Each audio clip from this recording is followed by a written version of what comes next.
Bonsoir à toutes et à tous et bienvenue dans ce journal. Une brigade de lutte contre le désordre urbain a été lancée ce lundi par le Premier ministre Begré Mambé. Objectif, débarrasser les grandes voies des commerçants ambulants et faire respecter les interdictions de mendicité. Les épreuves écrites du BTS ont débuté ce matin pour plus de 55 000 candidats. Yamoussoukro, le ministre Adama Diawara, a donné le coup d'envoi des examens et insisté sur l'importance de la lutte contre la fraude. Et puis nous mettons à l'honneur ce soir l'excellence et la jeunesse avec le portrait de la nouvelle Miss Mathématiques, Grace Kwame, qui sera également avec nous sur ce plateau. C'est une annonce qui va certainement changer le visage d'Abidjan. Le Premier ministre Begré Mambé a lancé ce lundi les activités de la brigade de lutte contre le désordre urbain, fort de 295 agents. Quelles seront leurs principales missions? Le reportage de Salif Yalekwe et de Fulgence Kissiedou. Abidjan, perle des lagunes, veut se donner une nouvelle allure. Cette politique d'assainissement, lancée dès la prise de fonction du ministre-gouverneur Ibrahim Cissé Bakongo, va passer à la vitesse supérieure avec la mise en place d'une brigade de lutte contre le désordre urbain, composée de 295 éléments, dont les activités ont été lancées dans la cour du siège du district autonome d'Abidjan. Les 13 maires du district, donc regroupés au sein du cadre permanent de concertation mis en place, ont adopté à l'unanimité la création d'une brigade spéciale de lutte contre le désordre urbain. La brigade est composée de 295 agents. Pour leur part, les ministres en charge de la défense et celui chargé de la sécurité, saluant la mise en place de ce nouveau dispositif, se sont engagés à apporter leur soutien à cette initiative. Cette brigade qui se met en place aujourd'hui, nous en sommes convaincus, sera le partenaire privilégié des forces de défense et de sécurité. Et nous sommes convaincus que ce partenariat sera celui-là qui permettra à notre district et à l'ensemble des collectivités d'être le lieu le plus agréable. Le Premier ministre Robert Begré Mambé a insisté sur l'implication des populations pour la réussite de la mission de la nouvelle brigade. Je suis donc convaincu, monsieur le ministre-gouverneur, que la problématique de la lutte contre le désordre urbain que vous portez comme une priorité absolue sera portée par la population avec les efforts d'explication, l'approche inclusive et le maintien du dialogue. La nouvelle brigade se consacrera à la lutte contre diverses formes de désordre urbain, notamment le commerce ambulant sur les grandes artères, la mendicité, l'usage des charrettes à bras appelées au trot, les comportements inciviques, tels que uriner en plein air. Elle aura également pour mission principale de libérer les grandes voies de circulation des commerçants ambulants. Ces chefs de communauté se sont engagés à amplifier la sensibilisation auprès des populations. À direction Yamoussoukro, le coup d'envoi des examens du BTS a été donné. Depuis ce matin, plus de 55 000 candidats répartis sur l'ensemble du territoire sont à l'assaut des épreuves écrites de ce diplôme. L'occasion pour le ministre de tutelle d'appeler les étudiants à résister à la fraude. Les détails de Nedja Eja. Lycée Mami Adjoua de Yamoussoukro. Dans les salles de classe ce lundi matin, des candidats à la session 2024 de l'examen du brevet de technicien supérieur. Après 2 années passées à préparer cette composition du cycle supérieur, ils se disent prêts à affronter les épreuves. La préparation, ça a été... Je suis confiant que ça va aller. Je me sens très bien, je suis prête à affronter les épreuves qui vont venir. Je me suis bien préparée, je pense que ça va marcher. Dans ce centre, qui reçoit 505 candidats issus de 5 filières, tout est mis en œuvre pour que l'examen se déroule dans les meilleures conditions pour les candidats. Ce matin, il y a certains qui avaient des problèmes parce qu'ils ne retrouvaient pas leur nom sur le listing. Il a fallu les rassurer. Souvent, il y en a qui ne viennent pas la veille pour repérer leur salle. Donc le jour J, on sait qu'il y aura toujours ces petits dysfonctionnements. Donc on a prévu un tableau d'affichage pour ça. Et s'ils ont des problèmes encore, ils vont au secrétariat et un membre du secrétariat s'occupe d'eux. On sensibilise les surveillants parce que c'est eux qui sont au cœur du système dans la surveillance. Donc on leur fait un petit speech en espérant qu'ils vont suivre les consignes. Les candidats eux-mêmes, on leur parle et de temps en temps, les membres du secrétariat sillonnent aussi les salles pour vérifier que le travail est bien fait. Comme pour les années précédentes, la lutte contre la fraude reste le cheval de bataille du ministre de tutelle qui a procédé ce lundi 22 juillet au lancement de l'examen. Il faut crédibiliser notre BTS, non seulement au niveau national, en ce sens qu'il faut que les patrons d'entreprise ou si vous voulez les employeurs aient confiance au BTS. Sache que les étudiants titulaires de BTS ont le profil de compétences nécessaires pour occuper les postes qui peuvent s'offrir à eux, mais également au niveau international, parce que n'oubliez pas que non seulement une partie de ces titulaires de BTS peuvent aller sur le marché de l'emploi au niveau international, mais surtout peuvent postuler à des études universitaires, au-delà donc de nos frontières. Donc pour toutes ces raisons, la lutte contre la fraude demeure notre credo. Sur les 55 321 étudiants en examen, 53% sont des filles et 47% des garçons.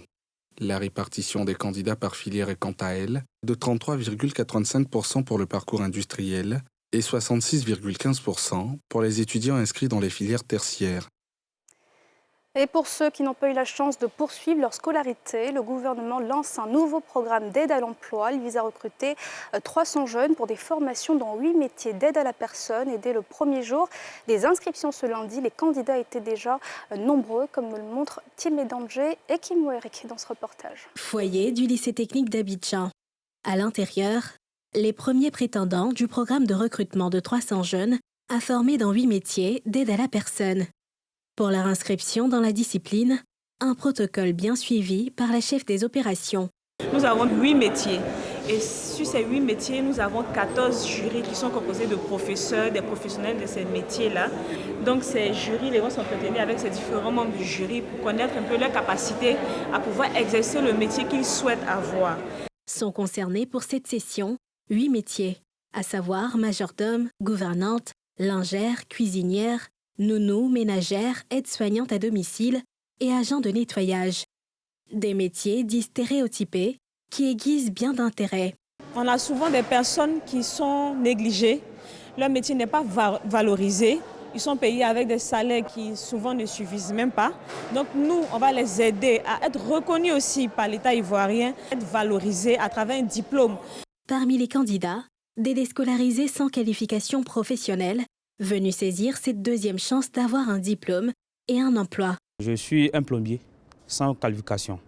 Donc je suis venu d'abord pour m'inscrire au cas où je peux être qualifié dans mon domaine. Je faisais servante. Je n'avais pas de diplôme. Mais avec ça, ça va me permettre d'avoir un diplôme. Dans le rang, des diplômés sans emploi, venus eux accroître leurs chances d'accès à l'emploi. Eux également jubilent. J'ai le BTS en gestion commerciale. J'aime la médecine en fait, parce que j'ai passé l'une phase 2, phase n'a pas marché. Ce sera une deuxième chance pour moi d'avoir cet emploi, d'être soignante à domicile. La cuisine, c'est ma passion. Je suis passionnée de cuisine depuis toute petite. Du coup, quand j'ai vu l'information, automatiquement, je suis venue sur les lieux. Je veux plus pousser mon savoir, je veux apprendre et développer aussi, parce que de nos jours, la cuisine a plusieurs volets. Donc, je veux mieux apprendre. Pour s'imprégner de l'état des lieux, l'initiateur de cet ambitieux programme descend sur le terrain. L'idée, c'est avoir la discipline, l'honnêteté, faire en sorte que les personnes qui vont les accueillir, soit à domicile ou les entreprises qui vont les accueillir, aient confiance parce que nous avons su les former et que ces personnes aussi ont une bonne attitude dans le cadre de leur travail et dans le cadre de leur insertion professionnelle. En attendant, les postulants s'engagent à être de dignes ambassadeurs de ce programme d'aide à l'accès à la formation et à l'emploi, cœur de l'école de la deuxième chance. Pour elle, le théorème de Pythagore ou encore les équations différentielles n'ont aucun secret. Kwame Amenan, Grace Doriad vient de décrocher le titre de Miss Mathématiques de l'édition 2024, portrait d'une jeune fille brillante et inspirante dans ce reportage signé Nadja Eja. Grace Kwame est la nouvelle Miss Mathématiques de Côte d'Ivoire.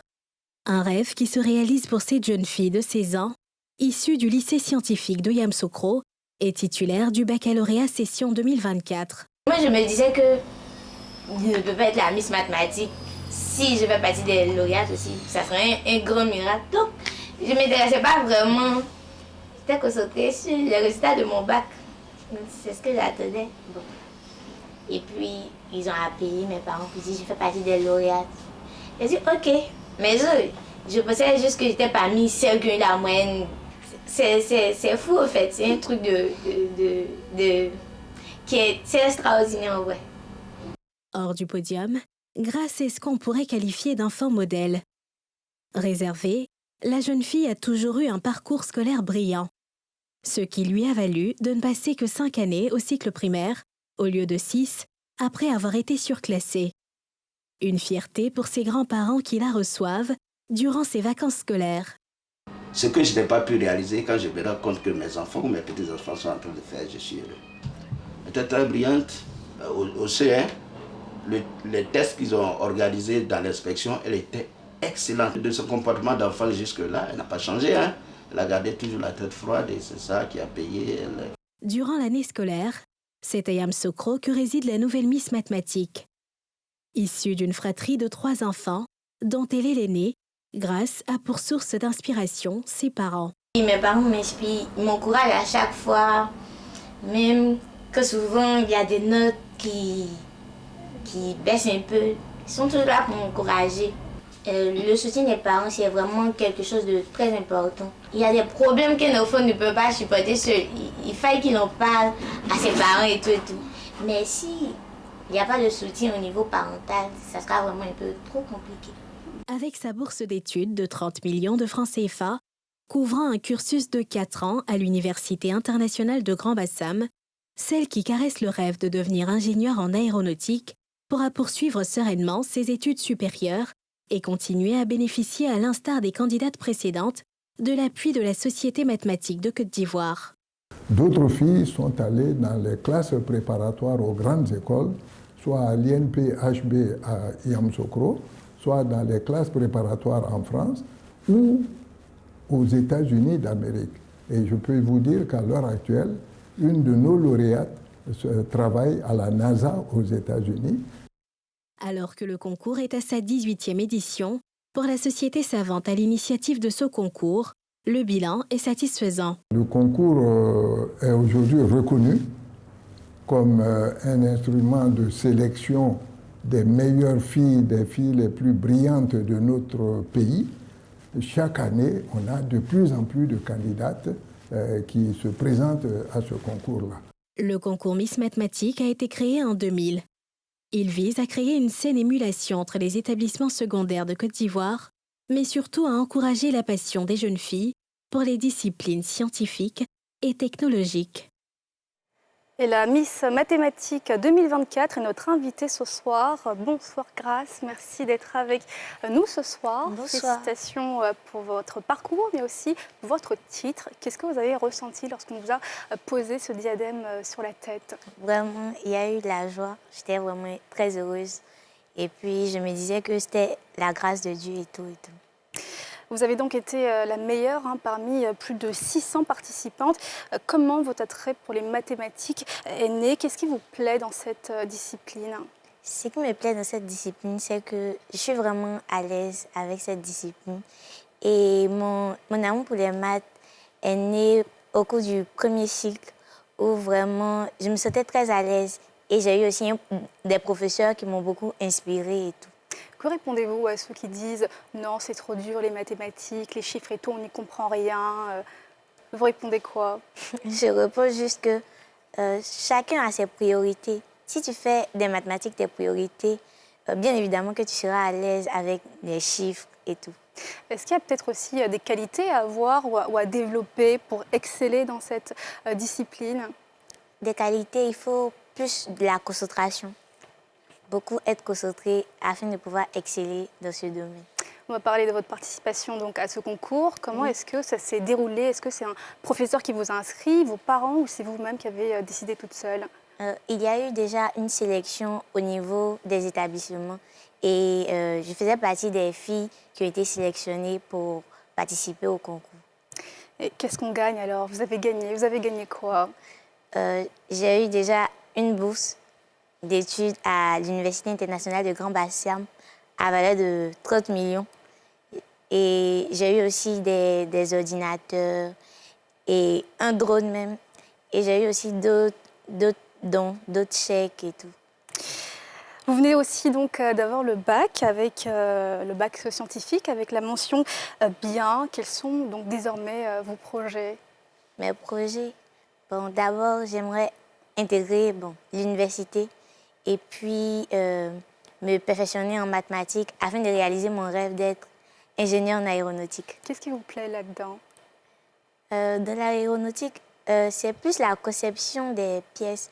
On voit à chaque fois des avions, mais on ne se pose pas la question comment ces pièces ont été conçues, en fait. C'est ce que donc, vous avez envie de savoir et de développer. Dernière question, il y a des jeunes filles qui nous regardent ce soir et qui ont envie de faire comme vous, suivre vos pas. Quels conseils leur donnerez-vous? Je dirais qu'il faut tenir bon, que ça ne sera pas facile. Mais l'essentiel, c'est de croire en ses rêves et forcément, ça va payer un jour.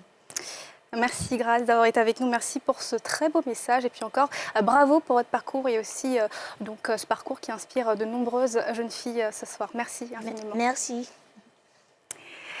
Et à quelques semaines du 64e anniversaire de l'indépendance de la Côte d'Ivoire, prévu à Grand-Bassam, le ministre Mamadou Touré a rencontré ce lundi les jeunes des partis politiques et de la société civile. Il les a appelés à une grande mobilisation afin que la célébration soit un réel succès. Les détails de Pierre Dipomélin dans cet élément. Jeunesse ivoirienne et force de défense et de sécurité pour l'engagement civique et la responsabilité citoyenne. C'est le thème de la célébration du 64e anniversaire de l'indépendance de la Côte d'Ivoire le 7 août prochain à Grand-Bassam. Recevant les jeunes des partis politiques et ceux de la société civile, le ministre Mamadou Touré a dit ses attentes et celles du gouvernement, appelant à une forte implication des jeunes. Je dois aussi en appeler à la mobilisation de tous les jeunes. Je me réjouis ici qu'on ait toutes les organisations de jeunesse, partis politiques, différentes tendances confondues. Organisation de jeunesse de la société civile. C'est vraiment une action citoyenne et républicaine. Et ça sera l'occasion de montrer aussi que la jeunesse et l'armée font corps. Cette réunion préparatoire a permis d'en savoir un peu plus sur le contenu de la fête nationale, notamment un match de football qui opposera l'armée de Côte d'Ivoire à la jeunesse, des actions sociales et communautaires, un dépôt de gerbes de fleurs en mémoire aux victimes de l'attaque de Grand-Bassam, un défilé et une marche au flambeau. Nous restons dans des postures républicaines, dans des postures de citoyens, afin de faire prospérer notre pays et le maintenir dans le cap de la paix qui représente pour notre nation un élément essentiel pour son développement. On retient que les jeunes veulent vraiment prendre toute leur part à l'organisation. Les jeunes sont à pied d'œuvre, des missions, des activités concrètes leur ont été confiées. Les jeunes même ont fait ces propositions et les jeunes sont prêts à exécuter ces activités-là. Chaque année, le ministère de la Jeunesse nous a toujours associés et nous avons travaillé en bonne intelligence entre jeunes. Nous avons pleinement participé et vous êtes sans ignorer que la Côte d'Ivoire a connu des moments difficiles et aujourd'hui nous avons besoin de regarder dans la même direction. Même si nous avons nos différents partis politiques, mais quand il s'agit de la Côte d'Ivoire, nous sommes obligés d'être ensemble parce que nous avons un seul pays, c'est la Côte d'Ivoire. L'année dernière, les festivités du 63e anniversaire de la Côte d'Ivoire à Grand-Bassam avaient été annulées en raison du décès de l'ancien président de Côte d'Ivoire, Henri Konan Bédié. En lieu et place, une prise d'armes avait eu lieu à la présidence de la République le 7 août. Dans l'actualité internationale, Joe Biden se retire de la course à la Maison-Blanche à 81 ans, critiqué pour son âge et ses erreurs. Il laisse son parti dans l'incertitude, bien qu'il soutienne Kamala Harris. D'autres candidats démocrates pourraient émerger. Décryptage. Si mon intention a toujours été d'être réélu, je crois qu'il est dans l'intérêt de mon parti et de celui du pays de ne pas me représenter et de me concentrer sur mon devoir de président jusqu'à la fin de mon mandat. C'est dans un long message publié sur les réseaux sociaux que Joe Biden a renoncé à solliciter le suffrage des Américains le 5 novembre prochain. Il a préféré pousser sa vice-présidente Kamala Harris dans l'arène où elle affrontera Donald Trump. De son côté, l'ancien président républicain ne s'est pas gêné pour tacler son rival. Tous ceux qui l'entourent, son médecin ainsi que les médias, savaient qu'il était incapable d'être président. Actuelle vice-présidente, Kamala Harris a immédiatement saisi la balle au bond. Elle s'est dite prête à faire ce qui est en son pouvoir pour unir le Parti démocrate et la nation américaine afin de défaire Donald Trump. Je suis honorée par le soutien du président et mon intention est de remporter cette investiture. En attendant, d'autres figures démocrates peuvent prétendre à l'investiture de leur parti. Il s'agit de Gretchen Whitmer, gouverneur du Michigan, de Josh Shapiro, gouverneur de la Pennsylvanie, et de Gavin Newsom, gouverneur de la Californie, qui lui s'est déjà rangé derrière la candidature de Kamala Harris dans un message publié sur les réseaux sociaux. Certains analystes pensent que le renoncement de Joe Biden arrive trop tard et qu'il risque de mettre le Parti démocrate dans une situation inconfortable face à Donald Trump, qui a le vent en poupe. C'est une grande victoire pour l'ancien président Trump et son colistier Vance, parce qu'ils viennent de passer la semaine dernière à consolider leur base et à élargir la ligne de démarcation sur les principaux sujets, comme l'inflation, la sécurité nationale, le maintien de la force et de la sécurité de la population. Et où en est l'autre camp, ils n'auront pas beaucoup de temps pour faire passer leur message. Kamala Harris a d'ores et déjà reçu l'appui de certains noms du Parti démocrate, comme l'ancien couple présidentiel Bill et Hillary Clinton. La convention qui désignera les candidats démocrates à la présidence et à la vice-présidence se déroulera du 19 au 22 août prochain à Chicago. Et voilà, c'est la fin de ce journal. Merci de l'avoir suivi. Excellente suite de programmes sur la nouvelle chaîne ivoirienne.